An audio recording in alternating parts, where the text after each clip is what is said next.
ایلیکوینٹ ادب کے سامعین سے گزارش ہے کہ ہمارے چینل کے پلے لسٹ آپشن کو چیک کریں اور جو آڈیو بکس کمپلیٹ ہو چکے ہیں خود بھی سنیں اور زیادہ سے زیادہ شیئر کرنے کی کوشش کریں، جیسے داستان ایمان فروشوں کی، شمشیر بے نیام، انلس کی ناگن، آخری چٹان، اور نیل بہتا رہا، اور ایک پچھکن پیدا ہوا، مارکہ کربلا، فردوس ابلیس، سلطان ٹیپو اعظم، حجاز کی آندھی، سلطان محمد فاتح، دولت عثمانیہ، دمشق کے قید خانے میں۔ اور ضروری اپڈیٹس کے لیے ہمیں فیس بک اور ٹویٹر پر فالو کریں۔ جزاک اللہ۔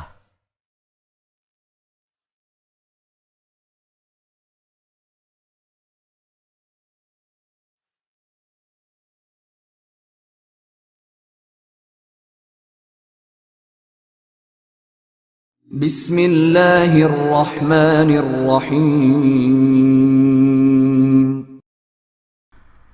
مورخین لکھتے ہیں کہ مصر سے صلاح الدین ایوبی کی غیر حاضری سے وہاں مخالفین کی زمین دوز سرگرمیاں ابھر آئیں تو صورتحال ایسی پیدا کر دی گئی جسے صرف معجزہ سنبھال سکتا تھا۔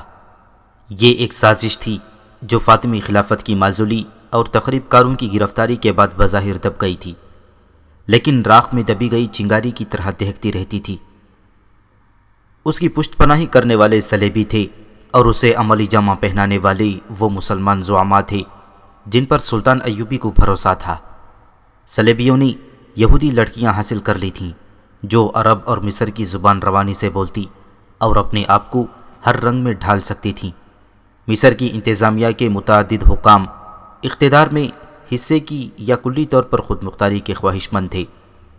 ان میں قومی وقار اور جذبہ ختم ہو چکا تھا۔ وہ حرموں کے بادشاہ تھے۔ ان لوگوں کو اعلی کار بنانے والوں میں فاطمیوں نے دانشمندی کا ثبوت دیا اور انہوں نے حسن بن صباح کے حشیشین کی خدمات بھی حاصل کر لیں۔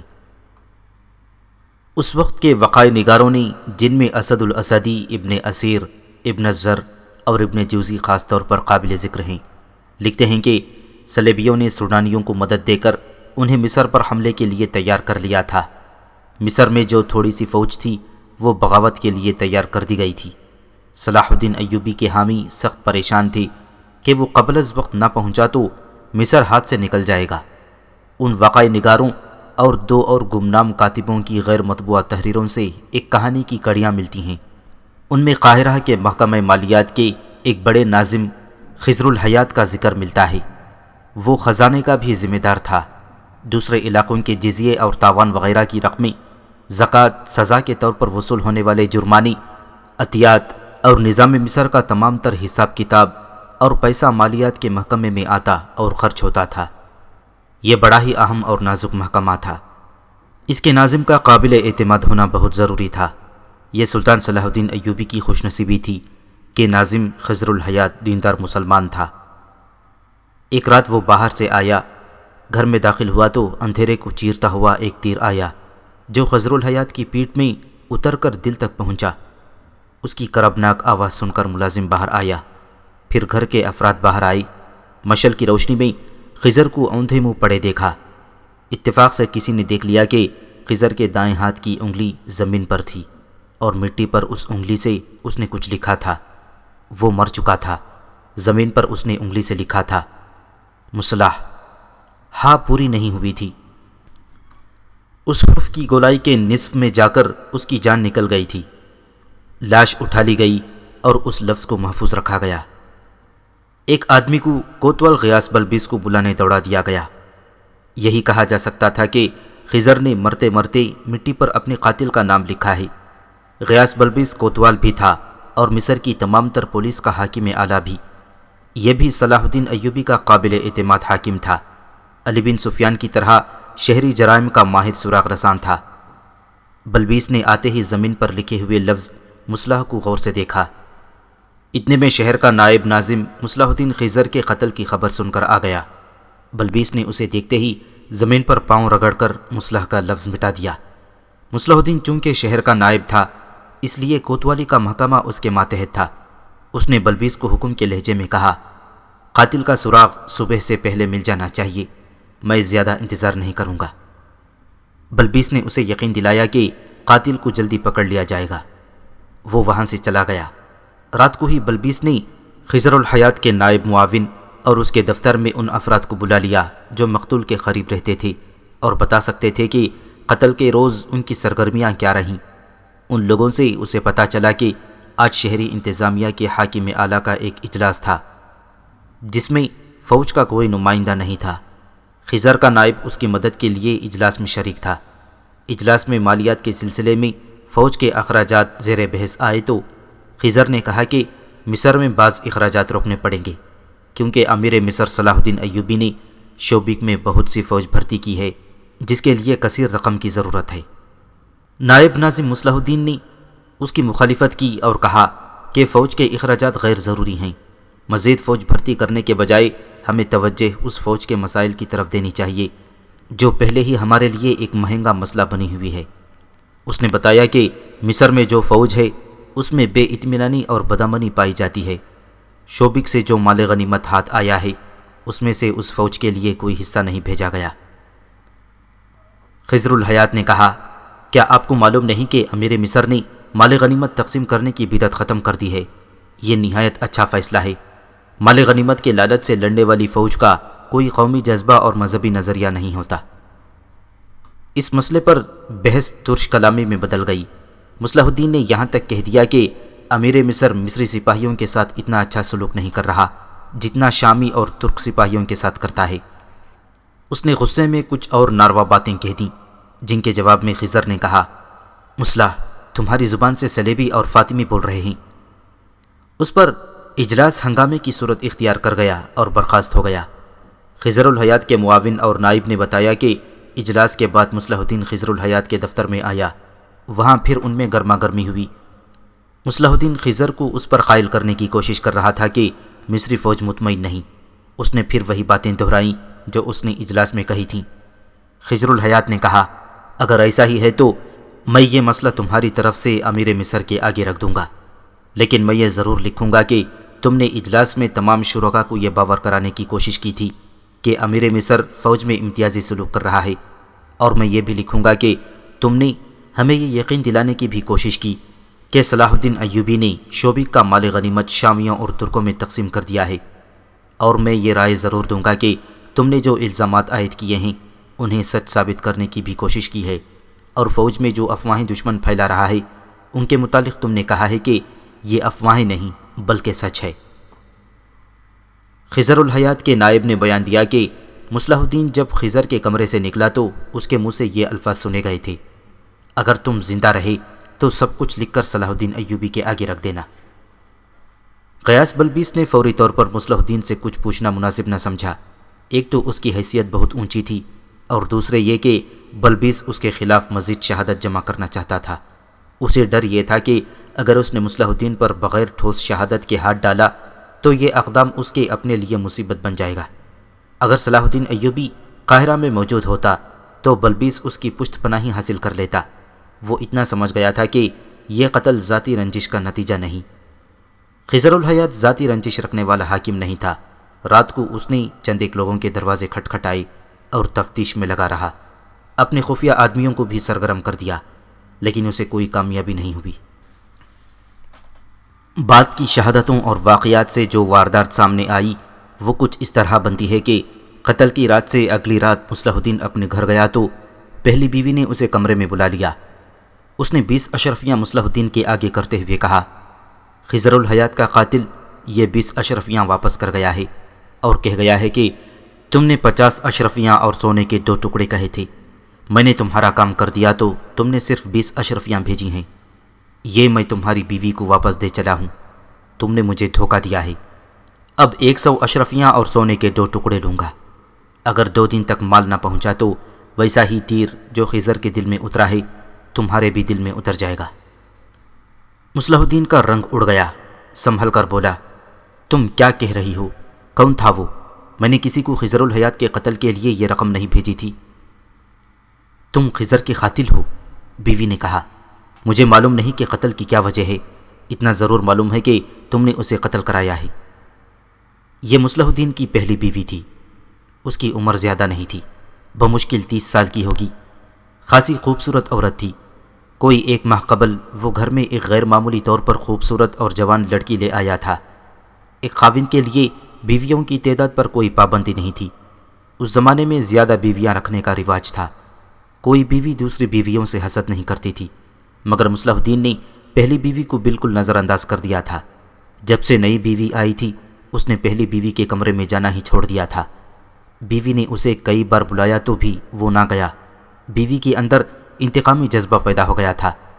یہ آدمی جو اسے 20 اشرفیاں دے گیا تھا غالباً مصلح الدین سے بڑا ہی سنگین انتقام لینا چاہتا تھا، اس لیے اس نے اس کی پہلی بیوی کو بتا دیا تھا کہ خضر الحیات کو مصلح الدین نے قتل کرایا ہے۔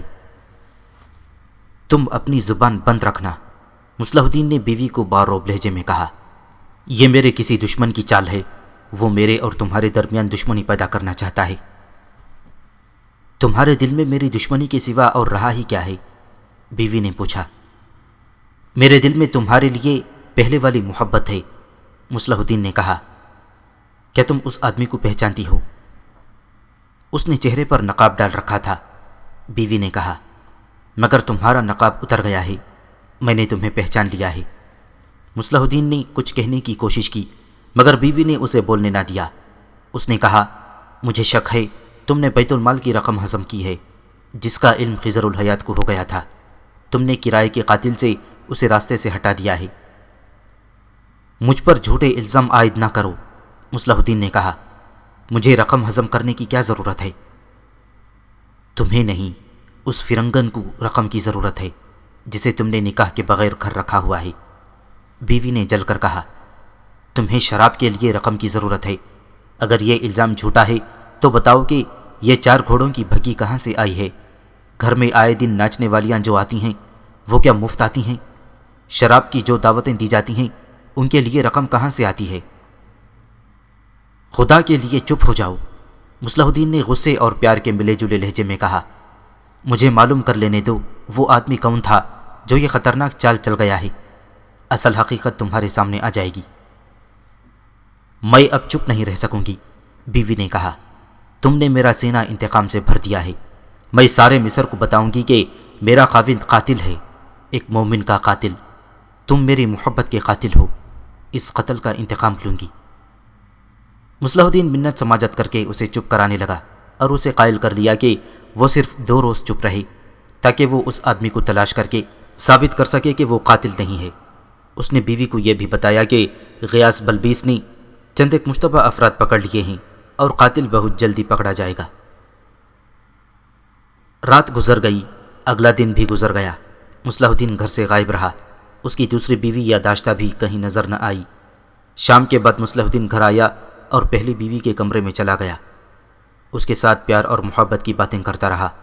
بیوی اس کے فریب میں نہیں آنا چاہتی تھی مگر پیار کے دھوکے میں آ گئی۔ مصلح الدین نے اسے کہا کہ وہ اس آدمی کو ڈھونڈ رہا ہے جو 20 اشرفیاں دے گیا تھا۔ کچھ دیر بعد وہ سو گئی۔ اس رات مصلح الدین نے ملازموں کو چھٹی دے دی تھی۔ گھر میں ایسی خاموشی تھی جو پہلے کبھی نہیں ہوئی تھی۔ مصلح الدین بہت دیر سوئی ہوئی بیوی کے کمرے میں رہا، پھر اٹھ کر کمرے سے نکل گیا۔ آدھی رات کا عمل ہوگا، ایک آدمی اس گھر کی باہر والی دیوار کے ساتھ پیٹ لگا کر کھڑا ہو گیا۔ ایک آدمی اس کے کندھوں پر چڑھ گیا، تیسرا آدمی ان دونوں کو سیڑھی بنا کر اوپر گیا اور دیوار سے لٹک کر اندر کی طرف کود گیا۔ اس نے اندر سے بڑا دروازہ کھول دیا۔ اس کے دونوں ساتھی اندر آ گئے۔ اس گھر میں رکھوالی والا کتا ہر رات کھلا رہتا تھا۔ اس رات وہ بھی ڈربے میں بند تھا۔ شاید ملازم جاتے ہوئے بھول گئے تھے کہ اسے کھلا رہنا ہے۔ تینوں آدمی برآمدے میں چلے گئے۔ اندھیرا گہرا تھا، وہ دبے پاؤں چلتے گئے، گھپ اندھیرے میں ایک دوسرے کے پیچھے چلتے۔ ایک نے اس کمرے کے دروازے پر جا ہاتھ رکھا جس میں مصلح الدین کی پہلی بیوی، جسے وہ فاطمہ کے نام سے بلایا کرتا تھا، سوئی ہوئی تھی۔ کیواڑ کھل گیا، کمرہ تاریک تھا۔ تینوں آدمی اندر گئے اور اندھیرے میں ٹٹولتے ہوئے فاطمہ کے پلنگ تک پہنچ گئے۔ ایک آدمی کا ہاتھ فاطمہ کے منہ پر لگا تو اس کی آنکھ کھل گئی۔ وہ سمجھی کہ مصلح الدین کا ہاتھ ہے۔ اس نے ہاتھ پکڑ لیا اور پوچھا، کہاں جا رہے ہیں آپ؟ اس کے جواب میں ایک آدمی نے اس کے منہ پر کپڑا رکھ کر کپڑے کا کچھ حصہ اس کے منہ میں ٹھونس دیا۔ فوراً بعد تینوں نے اسے بازوؤں میں جکڑ لیا۔ ایک نے منہ پر ایک اور کپڑا کس کر باندھ دیا، ایک نے ایک بوری کی طرح تھیلا کھولا دوسرے 2 آدمیوں نے فاطمہ کو دوہرا کر کے رسیوں سے اس کے ہاتھ اور پاؤں باندھے اور اسے تھیلے میں ڈال کر تھیلے کا منہ بند کر دیا۔ انہوں نے تھیلا اٹھایا اور باہر نکل گئے، بڑے دروازے سے بھی نکل گئے۔ گھر میں کوئی مرد ملازم نہیں تھا، خادمائیں بھی اس رات چھٹی پر تھیں۔ تھوڑی دور ایک درخت کے ساتھ 3 گھوڑے بندھے ہوئے تھے۔ تینوں آدمی گھوڑوں پر سوار ہوئے، ایک نے تھیلا اپنے آگے رکھ لیا۔ تینوں گھوڑے قاہرہ سے نکل گئے اور سکندریہ کا رخ کر لیا۔ صبح ملازم آ گئے۔ مصلح الدین نے فاطمہ کے متعلق پوچھا۔ 2 خادماؤں نے اسے تلاش کر کے بتایا کہ وہ گھر میں نہیں ہے۔ بہت دیر تک جب اس کا کوئی سراغ نہ ملا تو مصلح الدین ایک خادمہ کو الگ لے گیا۔ بہت دیر تک اس کے ساتھ باتیں کرتا رہا، پھر اسے ساتھ لیے غیاث بلبیس کے پاس چلا گیا۔ اسے کہا کہ اس کی بیوی لاپتہ ہو گئی ہے۔ اس نے اس شک کا اظہار کیا کہ خضر الحیات کو فاطمہ نے قتل کرایا ہے، اور خضر نے مرتے مرتے انگلی سے مصلح جو لکھا تھا وہ دراصل مصلح کی بیوی لکھنا چاہتا تھا، لیکن موت نے تحریر پوری نہ ہونے دی۔ اس کے ثبوت میں اس نے اپنی خادمہ سے کہا کہ وہ بلبیس کو اس آدمی کے متعلق بتائے۔ خادمہ نے بیان دیا کہ پرسوں شام ایک اجنبی آیا جس کے چہرے پر نقاب تھا۔ اس وقت مصلح الدین گھر پر نہیں تھا۔ اس آدمی نے دروازے پر دستک دی تو یہ خادمہ باہر نکل گئی۔ اجنبی نے کہا کہ اس لیے وہ فاطمہ سے نہیں مل سکتا۔ اس نے کہا کہ فاطمہ سے یہ کہہ دو کہ وہ اشرفیاں واپس کرنے آیا ہے، کہتا ہے کہ میں پوری رقم لوں گا۔ خادمہ نے فاطمہ کو بتایا تو اس نے اس آدمی کو اندر بلا لیا۔ خادمہ نے بیان میں کہا کہ فاطمہ نے اسے برآمدے میں کھڑا رہنے کو کہا اور یہ ہدایت دی کہ کوئی آ جائے تو میں اسے خبردار کر دوں۔ خادمہ کمرے کے دروازے کے ساتھ کھڑی رہی۔ اندر کی باتیں جو اسے سنائی تھیں ان میں اس آدمی کا غصہ اور فاطمہ کی منت سماجت تھی۔ ان باتوں سے صاف پتہ چلتا تھا کہ فاطمہ نے اس آدمی سے کہا تھا کہ علی بن سفیان کے نائب حسن بن عبداللہ کو قتل کرنا ہے، جس کے عوض وہ اسے 50 اشرفیاں اور 2 ٹکڑے سونا دے گی۔ خادمہ کو یہ معلوم نہیں ہو سکا کہ فاطمہ نے اس آدمی کو 20 اشرفیاں کس وقت اور کہاں بھیجی تھیں اور کون لے گیا تھا۔ وہ پوری 50 اشرفیاں مانگ رہا تھا۔ فاطمہ اسے کہہ رہی تھی کہ اس نے غلط آدمی کو قتل کیا ہے۔ یہ نقاب پوش اجنبی کہہ رہا تھا کہ تم نے یقین کے ساتھ بتایا تھا کہ حسن بن عبداللہ فلاں وقت خضر الحیات کے گھر جائے گا۔ وہ گھات میں بیٹھ گیا۔ اس نے ایک آدمی کو خضر کے گھر کے دروازے کے قریب جاتے دیکھا۔ اس کا قد بد حسن بن عبداللہ کی طرح تھا۔ قتل کرتے وقت اتنی مہلت نہیں ملی کہ شکار کو اچھی طرح دیکھ کر یقین کر لیا جائے۔ تم نے جو وقت بتایا تھا یہ وہی وقت تھا۔ میں نے تیر چلا دیا اور وہاں سے بھاگنے کی کوشش کی۔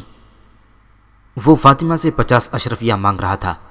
فاطمہ نے پہلے تو منت سماجت کی، پھر وہ بھی غصے میں آ گئی اور کہا کہ اصل آدمی کو قتل کرو گے تو ان 20 اشرفیوں کے علاوہ 50 اشرفیاں اور سونے کے 2 ٹکڑے دوں گی۔ اس آدمی نے کہا کہ میں نے کام کر دیا ہے، اس کی پوری اجرت لوں گا۔ فاطمہ نے انکار کر دیا۔ وہ آدمی بڑے غصے میں یہ کہہ کر چلا گیا کہ میں پوری اجرت وصول کر لوں گا۔ فاطمہ نے خادمہ کو سختی سے کہا کہ وہ اس آدمی کے متعلق کسی سے ذکر نہ کرے۔ اس نے خادمہ کو 2 اشرفی انعام میں دیا۔ آج صبح وہ اس کے کمرے میں گئی تو فاطمہ وہاں نہیں تھی۔ اسے شک ہے کہ اس آدمی نے انتقاماً اسے اغوا کر لیا ہے۔ غیاث بلبیس نے کچھ سوچ کر مصلح الدین کو باہر بھیج دیا اور خادمہ سے پوچھا، یہ بیان تمہیں کس نے پڑھایا ہے، فاطمہ نے یا مصلح الدین نے؟ فاطمہ تو یہاں نہیں ہے۔ اس نے کہا، یہ میرا اپنا بیان ہے۔ مجھے سچ بتا دو، بلبیس نے کہا۔ فاطمہ کہاں ہے؟ وہ کس کے ساتھ گئی ہے؟ خادمہ گھبرانے لگی، کوئی تسلی بخش جواب نہ دے سکی۔ بلبیس نے کہا، کوتوالی کے تہ خانے میں جانا چاہتی ہو؟ اب تم واپس نہیں جا سکو گی۔ وہ غریب عورت تھی۔ اسے معلوم تھا کہ کوتوالی کے تہ خانے میں جا کر سچ اور جھوٹ الگ الگ ہو جاتے ہیں، اور اس سے پہلے جسم کے جوڑ بھی الگ الگ ہو جاتے ہیں۔ وہ رو پڑی اور بولی، سچ کہتی ہوں تو آقا سزا دیتا ہے، جھوٹ بولتی ہوں تو آپ سزا دیتے ہیں۔ بلبیس نے اس کی حوصلہ افزائی کی اور اسے تحفظ کا یقین دلا دیا۔ خادمہ نے کہا، میں نے قتل کے دوسرے روز صرف اتنا دیکھا تھا کہ ایک نقاب پوش آیا تھا۔ آقا مصلح الدین گھر نہیں تھے۔ نقاب پوش نے فاطمہ کو باہر بلایا تھا۔ وہ بڑے دروازے کے باہر اور فاطمہ اندر تھی۔ وہ اس کے سامنے نہیں ہوئی۔ خادمہ نے اسے دیکھا تھا، لیکن کسی نے بھی قریب جا کر نہیں سنا کہ اس کے درمیان کیا باتیں ہوئی۔ نقاب پوش چلا گیا تو فاطمہ اندر آئی۔ اس نے چھوٹی سی ایک تھیلی اٹھا رکھی تھی فاطمہ کا سر جھکا ہوا تھا۔ وہ کمرے میں چلی گئی تھی۔ دوسری شام مصلح الدین نے چاروں ملازموں اور سائز کو رات بھر کی چھٹی دے دی تھی۔ 4 ملازموں میں 2 مرد اور 2 عورتیں ہیں۔ اس سے پہلے ملازموں کو کبھی رات بھر کے لیے چھٹی دی گئی ہے؟ بلبیس نے پوچھا۔ کبھی نہیں، اس نے جواب دیا۔ کوئی ایک ملازم کبھی چھٹی لے لیتا ہے، سب کو کبھی چھٹی نہیں دی گئی۔ خادمہ نے سوچ کر کہا، عجیب بات یہ ہے کہ آقا نے کہا تھا کہ آج رات کتے کو بندھا رہنے دیں۔ اس سے پہلے ہر رات کتا کھلا رکھا جاتا تھا۔ بڑا خونخوار کتا ہے، اجنبی کی بو پر چیرنے پھاڑنے کے لیے تیار ہو جاتا ہے۔ مصلح الدین کے تعلقات فاطمہ کے ساتھ کیسے تھے؟ غیاث بلبیس نے پوچھا۔ بہت کچھے ہوئے، خادمہ نے بتایا۔ آقا ایک بڑی خوبصورت اور جوان لڑکی لایا ہے جس نے آقا کو اپنا غلام بنا لیا ہے۔ فاطمہ کے ساتھ آقا کی بول چال بھی بند ہے۔ غیاث بلبیس نے خادمہ کو الگ بٹھا کر مصلح الدین کو اندر بلایا اور باہر نکل گیا۔ واپس آیا تو اس کے ساتھ 2 سپاہی تھے۔ انہوں نے مصلح الدین کو دائیں اور بائیں بازوؤں سے پکڑ لیا اور باہر لے جانے لگے۔ مصلح الدین نے بہت احتجاج کیا۔ بلبیس یہ حکم دے کر باہر نکل گیا کہ اسے قید میں ڈال دو۔ اس نے دوسرا حکم یہ دیا کہ مصلح الدین کے گھر پر پہرا کھڑا کر دو، کسی کو باہر نہ جانے دو۔ اس وقت فاطمہ قاہرہ سے بہت دور شمال کی طرف ایک ایسی جگہ پہنچ چکی تھی جہاں ارد گرد اونچے ٹیلے، سبزہ اور پانی بھی تھا۔ یہ جگہ عام راہ گزر سے ہٹی ہوئی تھی۔ وہاں وہ سورج نکلنے کے وقت پہنچی تھی۔ گھوڑے رک گئی، اسے تھیلے سے نکالا گیا، اس کے منہ سے کپڑا ہٹا دیا گیا اور ہاتھ پاؤں بھی کھول دیے گئے۔ اس کے ہوش ٹھکانے نہیں تھے۔ وہ 3 نقاب پوشوں کے نرغے میں تھی۔ 3 گھوڑے کھڑے تھے۔ فاطمہ چیخنے چلانے لگی۔ نقاب پوشوں نے اسے پانی پلایا اور کچھ کھانے کو دیا۔ وہ ہاتھ نہیں آ رہی تھی۔ اس کے پیٹ میں پانی اور کھانا گیا اور تازہ ہوا لگی تو جسم میں طاقت آ گئی۔ وہ اچانک اٹھی اور دوڑ پڑی۔ تینوں بیٹھے دیکھتے رہے، کوئی بھی اس کے تعاقب میں نہ گیا۔ دور جا کر وہ ایک ٹیلے کی اوٹ میں ہو گئی تو ایک نقاب پوش گھوڑے پر سوار ہوا، ایڑ لگائی اور فاطمہ کو جا لیا۔ وہ دوڑ دوڑ کر تھک گئی، لیٹ گئی۔ نقاب پوش نے اسے اٹھا کر گھوڑے پر ڈال لیا اور خود اس کے پیچھے سوار ہو کر واپس اپنے ساتھیوں کے پاس لے گیا۔ بھاگو، ایک نے اسے تحمل سے کہا۔ کہاں تک بھاگو گی؟ یہاں سے تو کوئی تنومند مرد بھی بھاگ کر قاہرہ نہیں پہنچ سکتا۔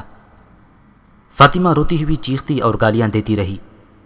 ایک نقاب پوش نے اسے کہا، اگر ہم تمہیں قاہرہ واپس لے چلیں تو بھی تمہارے لیے کوئی پناہ نہیں، تمہیں تمہارے خاوند نے ہمارے حوالے کیا ہے۔ یہ جھوٹ ہے، فاطمہ نے چلا کر کہا۔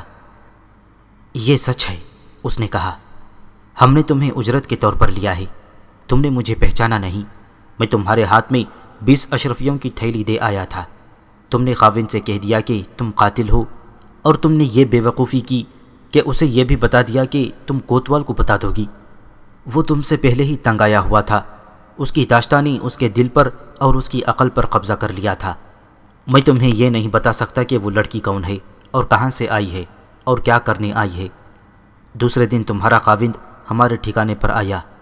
ایسا بے ایمان آدمی ہے کہ اس نے ہمیں خضر الحیات کے قتل کے عوض 50 اشرفی اور سونے کے 2 ٹکڑے دینے کا وعدہ کیا تھا، مگر کام ہو گیا تو صرف 20 اشرفی بھیجی۔ میں نے تمہیں استعمال کیا اور یہ رقم تمہارے ہاتھ میں دے دی تاکہ تمہیں بھی اس راز کا علم ہو جائے۔ ہمارا تیر نشانے پر بیٹھا۔ دوسرے دن وہ ہمارے ٹھکانے پر آیا اور 50 اشرفیاں دینے لگا۔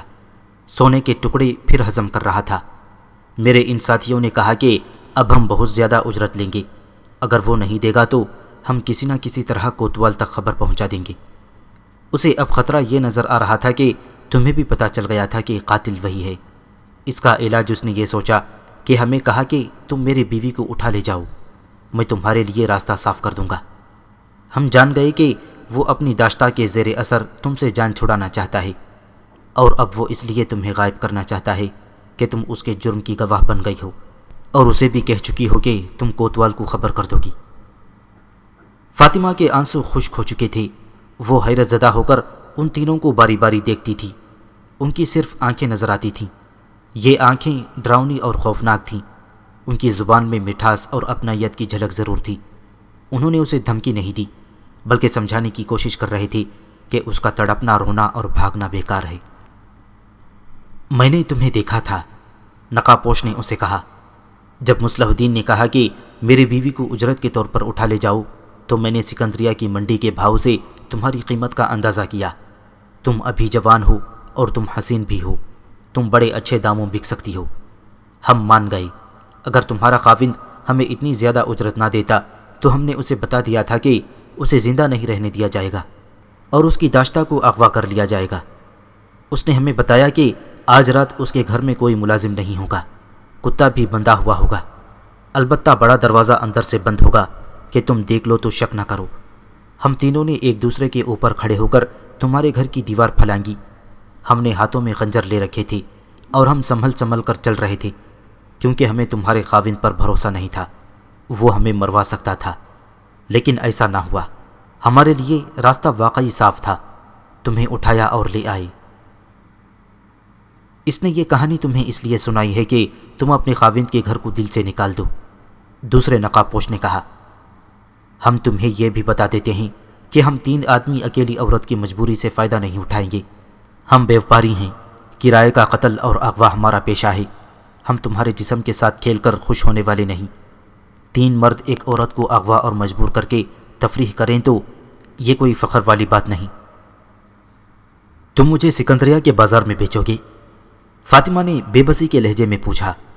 میری قسمت میں اب عصمت فروشی لکھی ہے۔ نہیں، ایک نقابپوش نے جواب دیا، عصمت فروشی کے لیے جنگلی اور صحرائی لڑکیاں خریدی جاتی ہیں۔ تم حرم کی چیز ہو، کسی باعزت امیر کے پاس جاؤ گی، ہمیں بھی تو اچھی قیمت چاہیے، ہم تمہیں مٹی میں نہیں پھینکیں گے۔ تم اب رونا اور غم کرنا چھوڑ دو تاکہ تمہارے چہرے کی دلکشی اور رونق قائم رہے، ورنہ تم عصمت فروشی کے قابل رہ جاؤ گی۔ تھوڑی دیر کے لیے سو جاؤ۔ یہ دیکھ کر کہ ان لوگوں نے اس کے ساتھ کوئی بےہودہ حرکت نہیں کی، دست درازی نہیں کی، فاطمہ کو کچھ سکون سا محسوس ہوا۔ رات بھر وہ اذیت میں بھی رہی تھی۔ تھیلے میں دوہری کر کے اسے باندھ دیا گیا تھا، جسم درد کر رہا تھا۔ وہ لیٹی اور اس کی آنکھ لگ گئی۔ تھوڑی ہی دیر بعد اس کی آنکھ کھل گئی۔ اس کا دل خوف اور گھبراہٹ کی گرفت میں تھا۔ اس صورتحال کو وہ قبول نہیں کر سکتی تھی۔ اس نے دیکھا کہ تینوں نقابپوش سوئے ہوئے ہیں، وہ بھی رات بھر کے جاگے ہوئے تھی۔ فاطمہ نے پہلے تو یہ سوچا کہ کسی ایک کا خنجر نکال کر تینوں کو قتل کر دے، لیکن اتنی جرأت نہ کر سکی۔ تینوں کو قتل کرنا آسان نہیں تھا۔ اس نے گھوڑے دیکھے، ان لوگوں نے گھوڑے سے زینیں نہیں اتاری تھیں۔ وہ آہستہ سے اٹھی اور دبے پاؤں ایک گھوڑے تک پہنچی۔ سورج ٹیلوں کے پیچھے جا رہا تھا اور فاطمہ کو معلوم ہی نہ تھا کہ وہ قاہرہ سے کس طرف اور کتنی دور ہے۔ اس نے یہ خطرہ مول لے لیا اور صحرا کی وسعت میں بھٹک بھٹک کر مر جائے گی، ان لوگوں کے ہاتھ سے ضرور نکلے گی۔ اس نے گھوڑے پر سوار ہوتے ہی ایڑ لگا دی۔ ٹاپوؤں نے نقابپوشوں کو جگا دیا۔ انہوں نے فاطمہ کو ٹیلے کی اوٹ میں جاتے دیکھ لیا تھا۔ 2 نقابپوش گھوڑوں پر سوار ہوئے اور تعاقب میں گھوڑے سرپٹ بھگا دیے۔ فاطمہ کے لیے مشکل یہ تھی کہ اسے ٹیلوں کے قید خانے سے نکلنے کا راستہ معلوم نہ تھا۔ صحرائی ٹیلے بھول بھلیوں جیسے تھے، صرف صحرا کے بھیدی ان سے واقف ہوتے ہیں۔ فاطمہ ایسے رخ کھولی جہاں آگے ایک اور ٹیلے نے راستہ روک رکھا تھا۔ اس نے وہاں جا کر پیچھے دیکھا تو نقابپوش تیزی سے اس کے قریب آ رہے تھے۔ اس نے گھوڑے کو ٹیلے پر چڑھا دیا اور ایڑ مارتی گئی۔ گھوڑا اچھا تھا، اوپر جا کر پرے اتر گیا۔ وہ ایک طرف کو گھوڑا موڑ لے گئی۔ آگے راستہ مل گیا۔ نقابپوش بھی پہنچ گئے۔ فاصلہ کم ہو رہا تھا۔ فاطمہ کو اپنی آنکھوں پر یقین نہ آیا جب اس نے اپنے سامنے سمندر کی طرح کھلا صحرا اور 4 شتر سوار اپنی سمت آتے دیکھے۔ اس نے چلانا شروع کر دیا، بچاؤ، ڈاکوؤں سے بچاؤ۔ وہ ان تک پہنچ گئی۔ اس کے پیچھے دونوں نقابپوشوں کے گھوڑے باہر آئے۔ شتر سواروں کو دیکھ کر انہوں نے گھوڑوں کی باگیں کھینچیں اور گھوڑے موڑے بھی۔ شتر سواروں نے اونٹ دوڑا دیے۔ ایک نے کمان میں تیر رکھ کر چھوڑا تو تیر ایک گھوڑے کی گردن میں اتر گیا۔ گھوڑا درد سے تڑپا، اچھلا اور بے قابو ہو گیا۔ سوار کود گیا۔ شتر سواروں نے انہیں للکارا تو دوسرے نے گھوڑا روک لیا۔ انہیں معلوم تھا کہ 4 شتر سوار تیر اندازوں کی زد میں ہیں۔ فاطمہ نے بتایا کہ ان کا ایک ساتھی اندر ہے۔ ان دونوں کو پکڑ لیا گیا۔ یہ چاروں سلطان ایوبی کی فوج کے کسی گشتی دستے کے سپاہی تھے۔ سلطان ایوبی نے سارے صحرا میں گشتی پہرے کا انتظام کر رکھا تھا تاکہ اچانک حملے کا خطرہ نہ رہے اور صلیبی تخریب کار مصر میں داخل نہ ہو سکے۔ ان گشتی دستوں کا بہت فائدہ تھا۔ انہوں نے کئی مشتبہ لوگ پکڑے تھے۔ اب یہ نقاب پوش ان کے پھندے میں آ گئے۔ فاطمہ نے انہیں بتایا کہ اسے کس طرح یہاں تک لایا گیا ہے، وہ کس کی بیوی ہے۔ اس نے یہ بھی بتایا کہ ناظم مالیات قتل ہو گیا ہے۔ قتل اس کے خاوند مصلح الدین نے کرایا ہے، جو شہر کا ناظم ہے، اور قاتل ان تینوں میں سے ایک ہے۔ تیسرے نقاب پوش کو بھی پکڑ لیا گیا۔ ان سے خنجر لے لیے گئے، ہاتھ پیٹھ پیچھے باندھ دیے گئے۔ ان کا ایک گھوڑا تیر لگنے سے بھاگ گیا تھا۔ ایک گھوڑے پر 2 نقاب پوشوں کو اور تیسرے پر ایک کو بٹھا کر سپاہی اپنے کمانڈر کے پاس لے چلے۔ فاطمہ کو انہوں نے اونٹ پر بٹھا لیا۔ اس اونٹ کا سوار اپنے ایک ساتھی کے پیچھے سوار ہو گیا۔ اس قافلے کے سامنے 4 میل کی مسافت تھی، جو انہوں نے سورج غروب ہونے تک طے کر لی۔ وہ ایک نخلستان تھا جہاں خیمے بھی نصب تھے۔ یہ اس دستے کا ہیڈ کوارٹر تھا۔ فاطمہ کو اس کماندار کے سامنے پیش کیا گیا۔ تینوں نقاب پوشوں کو پہرے میں بٹھا دیا گیا تھا۔ انہیں اگلے روز قاہرہ بھیجنا تھا۔